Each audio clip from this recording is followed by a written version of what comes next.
Have you ever been talking to someone and you didn't understand something they were saying? Actually, it's pretty common, even amongst native speakers. And most of the time what we do is absolutely nothing. We allow the speaker to go on in the hope that what they're saying will become clearer later on. Sometimes the speaker spots that we're not following them, and they either repeat or they explain the same thing in a different way, again in the hope of us understanding.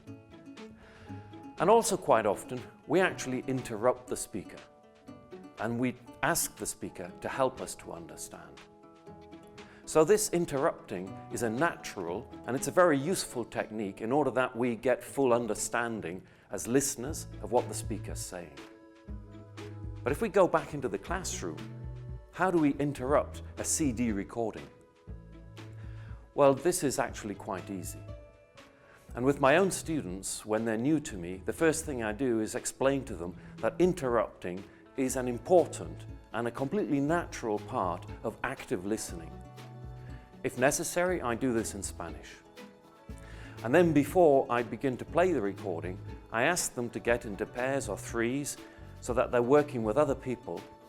And I ask them to raise a hand if there's a part of the recording they don't understand. As soon as I see a hand raised, I stop the CD. I interrupt the recording. And my students then talk about what they've understood so far and what's been problematical. At that point, after a couple of minutes discussion in their pairs or their threes, they've got different options.